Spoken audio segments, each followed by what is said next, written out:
Hi, and welcome to another informative and exciting episode of Swipe. I'm your host, Wally J. This week on Swipe, we explore how Mbuya Nehanda rotates. Then we experience hydroponics in Zimbabwe, and we check out the latest news in tech.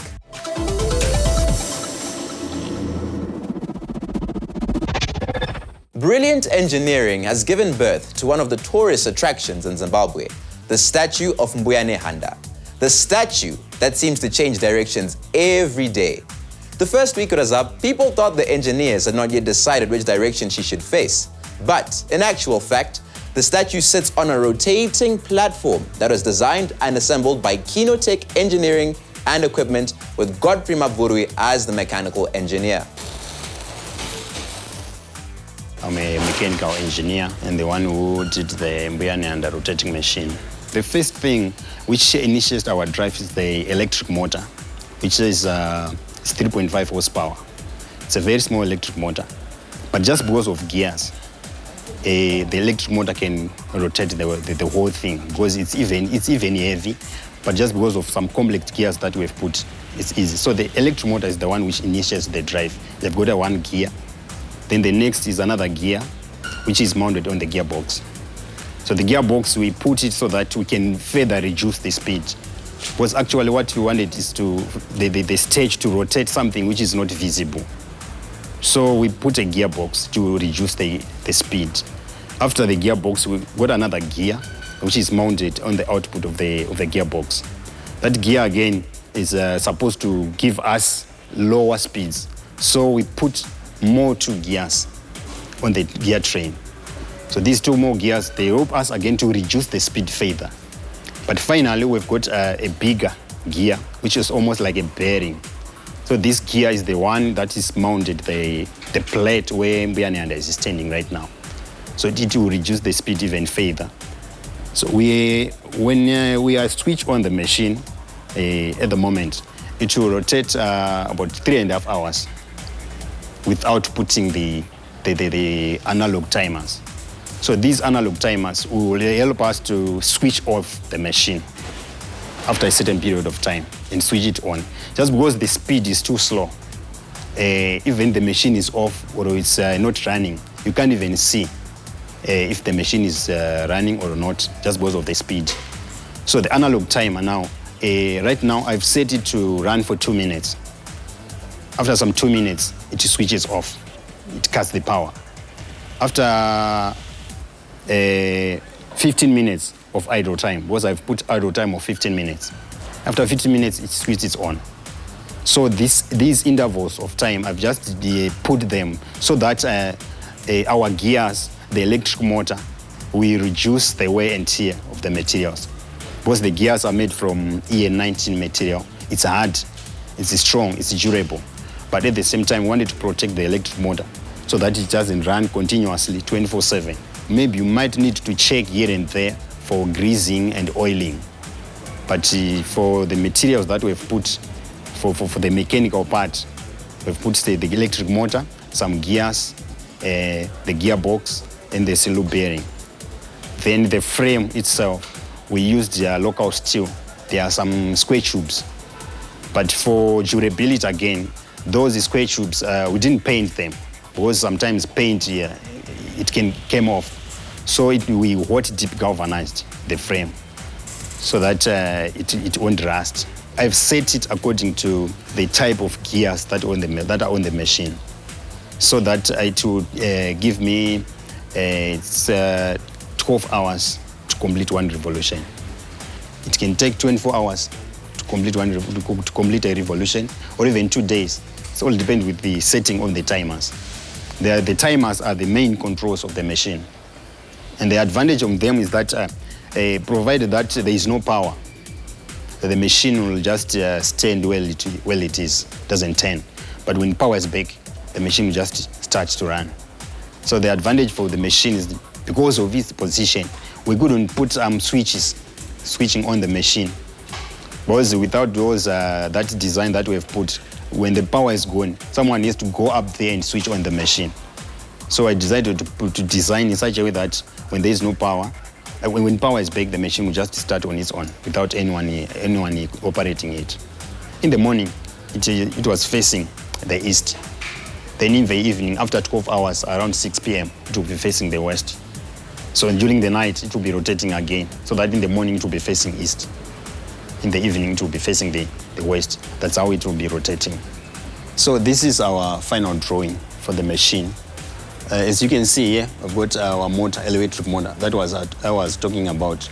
Then on this side, it's only that the angle that was produced is not clear. But we've got a small gear here. This is the one which is initiating the drive. Then we've got another gear on the gearbox. As you can see, this is our gearbox now, which will reduce the speed further.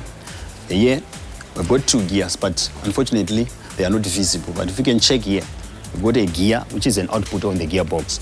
Then we've got another one here. It will be driven by this one. Then on top of this one, there's another small gear, but it's not visible. That gear is the one which is going to drive this. This is the main gear with the final speed of the machine.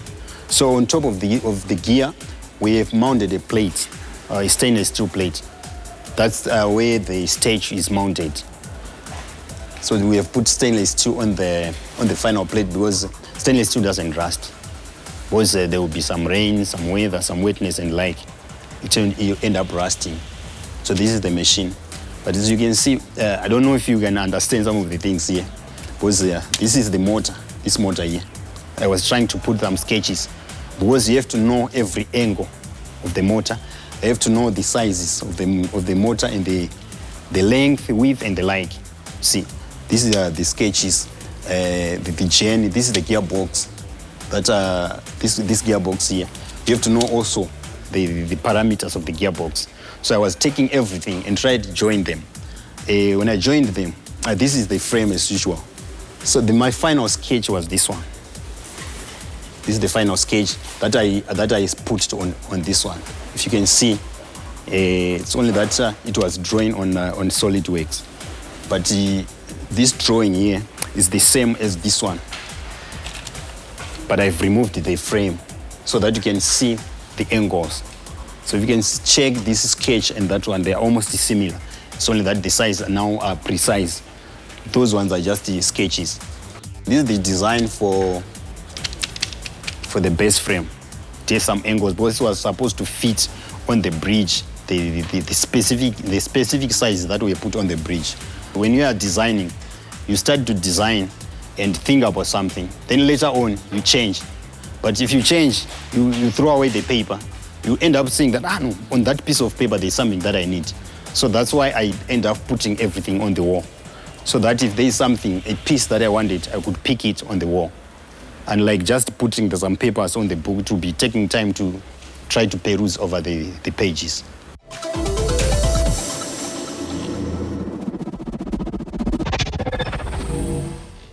The world over, space, or the lack of, is becoming a huge concern. But because we are a resourceful people, we have found a way to farm and grow our gardens in a new way. Vertically. Yes, vertical gardens and vertical farms. All this made possible through hydroponics. This is high-tech agriculture.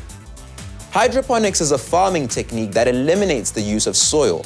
The crops get to be grown in inactive and non-reactive media, only by being supplied with water-based nutrient solutions.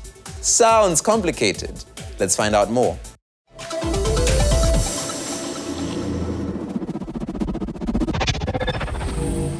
So hydroponics is basically soilless farming. You farm without soil.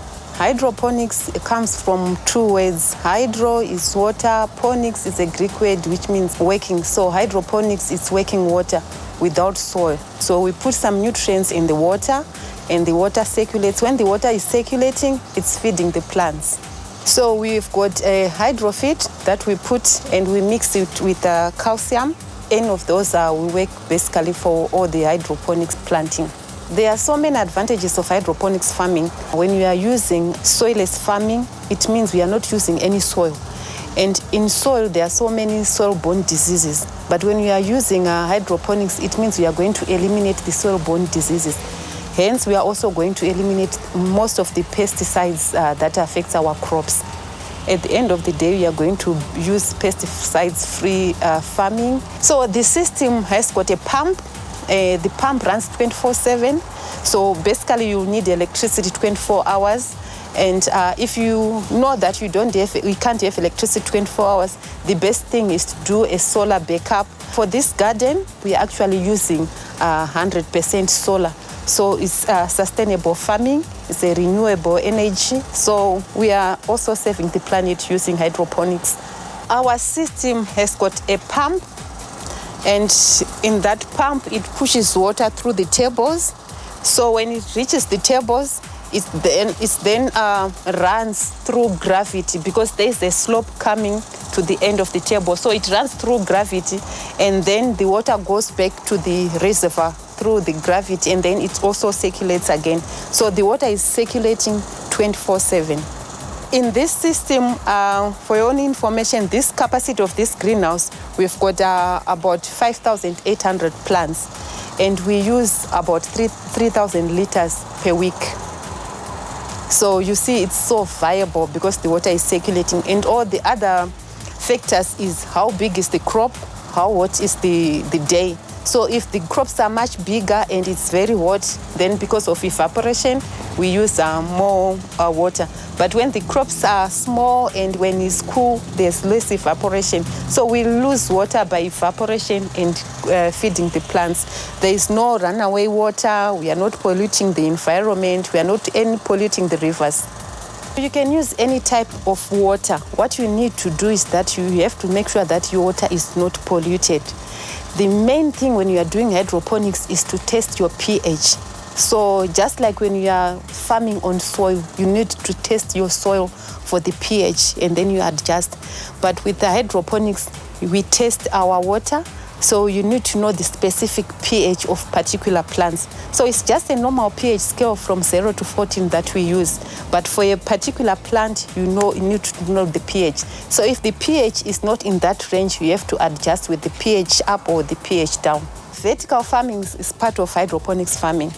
So as you can see, this is not going up vertical. It's just horizontal. So when we are now saying vertical, it's like we are going to have some stakes. We have a first floor, then we have a second floor, and then the third floor. It will be growing up, going vertically, not horizontally. So that's the difference between vertical and horizontal. But there are all types of hydroponics. I prefer horizontal. The main reason why I'm using horizontal is I tried the vertical at a small scale, but the problem I had with vertical is the crops that were below were suffering. They didn't have enough light, so they were not growing like they supposed to do. So those countries who are doing mainly vertical, they are countries where they don't have enough sunlight. So they use grow lights to get more light. But for us in Zimbabwe, we are blessed with light. Why should we need to put more lights? It's an extra cost. So that's why I prefer the horizontal type of hydroponics farming. And it's easier to maintain. This one that you are seeing here is called an NFT system. An NFT system, we can grow basically all the green leaf. You can grow your spinach, you can grow your herbs, like basil, you can grow watercress, you can grow parsley, you can grow your the rep that we are used to, you can grow it in this system. As you can see here, we've got several types of lettuce, the fancy lettuce. You can also grow the iceberg lettuce. So basically all the green leaf, you can grow them in this system. Then there's another system that is called Dutch bucket system. We've just harvested the crops there. This is the one that you can grow the cucumbers, you can grow the tomatoes. The Dutch bucket system is mainly for the crops which we call the vine crops, the crops that have got larger roots, so they need a bigger space to grow the roots. So you can't put your tomatoes here because it's got a bigger roots.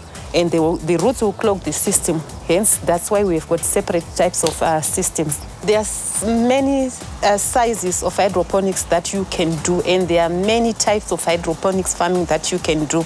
So you can tailor-made. If you have got a balcony, you can make a small system like 44 plants or even 6 plants system, and then you can start from there. Then you can grow. I basically started with a 144 plants, then I managed to grow the systems. It's not difficult now with the experience that I have. It takes so much less time to set up the system, and but to start the system, if you want to do it at a large scale, it's really capital extensive.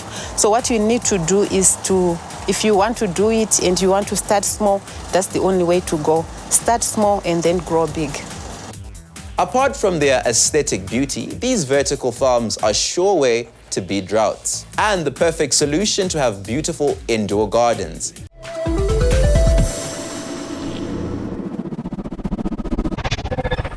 Hey guys, had a break? Welcome back to Swipe. I'm with Ed and Valentine, and today we are gonna be talking about a few more losses. Now, over the past 2 years of this painful decade, we've said goodbye to a lot of things.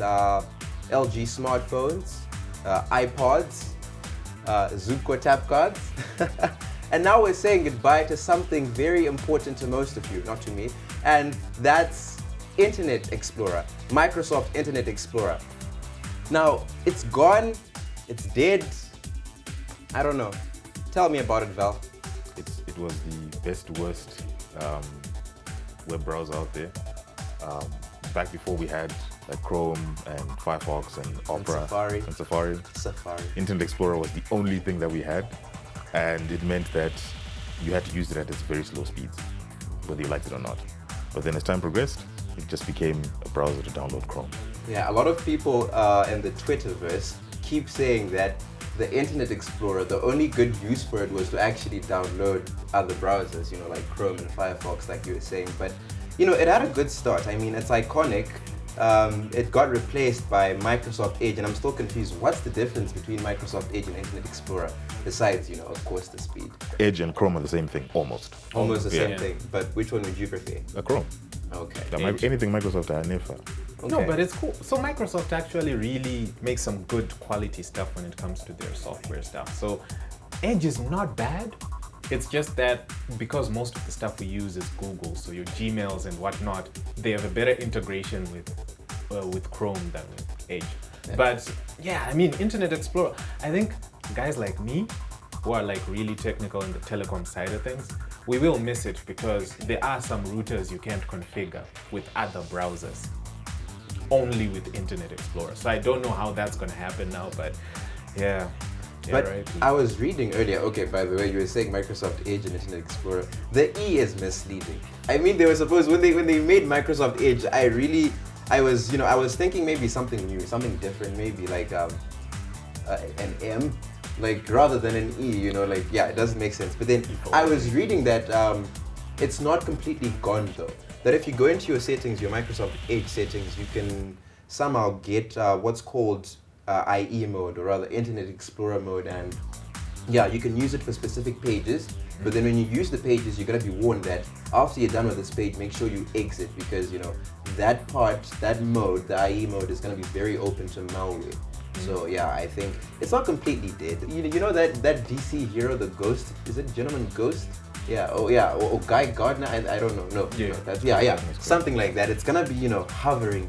The spirit of IE is gonna be hovering, with us, for the 0.03% of companies that are using it. Yeah, apparently that's the number of companies, big companies, okay, not big companies, companies that are using it, because apparently 99.7% of major companies, use Chrome, Safari. Why would you use IE though, in 2022? I mean, even if it's around. I think it's because they're using outdated computers. I don't know. Yeah, I mean, there's someone still running Windows 95 somewhere. Yeah, so, someone's still using Windows 98. There's a computer at our farm with Windows 98. Not a fresh install, but a decent enough install. I think the good folks watching us right now can really understand that can relate with me when they say like no one really looks into this whole browser stuff. Like you just literally just go in, you use your Google and you're done. No one ever goes, deep into it. Like I don't know, what complicated tech things can you guys tell me about browsers? Something that then informs people to which is the better browser is usually data and how well it can run on hardware that's really weak. So not Google Chrome. So yeah, not Chrome. Yeah. Anything that's not Chrome, which Chrome mostly then just defaults to Opera Mini, especially with the fact that I still remember when I had like a Nokia 5000 D2, very small Kambuzi, one of the thinnest Nokias ever made. It could not run like full-on fleshy browsers, but it also had a feature that you could open a page and save it, and then you could read or open that page later offline. without Data. That was a godsend because I couldn't afford data at the time, so that was amazing. So those are some of the little tidbits that they put in these browsers that can make them useful in a certain market. Safari I use it on my iPhone. I have an iPhone, by the way. I know it's shocking. I do. It's really good. He has an iPhone? I have an iPhone. The hater of Apple, Listen, you have to... the worshipper of Android. to take some poison every time. Safari is probably one of the best when it comes to privacy and stuff. It's really, really good. I like it for that. Like the incognito is really, really, really incognito. Oh, do you know the thing where you can delete your incognito cache? No. There's Can a you link- actually do that? There's a link where you On Safari? on Chrome actually. I forgot the link that you delete your incognito cache, so it's properly incognito. But you shouldn't do that because it should be on incognito anyway. Speaking of incognito, like was Internet Explorer's incognito good? Was it even there? It's a very recent invention. Yeah. Wow, am I that young? Yes, you are. Nice. Yeah. I just realized two things. I understand why Internet Explorer is gone, and two, you guys are old. Speaking of things dying and disappearing, is Bitcoin gonna die? Bitcoin there are so many people who love using it, like people who are evangelists to the point that they love alternative currencies, and Bitcoin is probably the strongest one. So it'll never die. Also, Bitcoin being mined is a finite number, right? I think the last one to be mined is in 21,400. That's when the final Bitcoin will be mined. So there'll be a finite amount of Bitcoin, which means the value is just going to keep going up. Another factor about Bitcoin never dying is that Wall Street is now getting into Bitcoin and most cryptos. So Bitcoin's not going to die. And it's legal tender in like El Salvador. So when Bitcoin loses value, I mean, one is still about 20,000 now? Yeah. One Bitcoin is $20,000 US dollars. US dollars. US dollars, yeah. Roundabouts at this time. Can I mine Bitcoin? Ed, please take this one away. Yourself out. Please take that So one. here's the thing. I think the audience would want to know. Can Zimbabweans mine Bitcoin? Is it possible? Yes, anyone can do it, but the catch is when you're mining, you're essentially contributing processing power to the Bitcoin system, which they call the blockchain.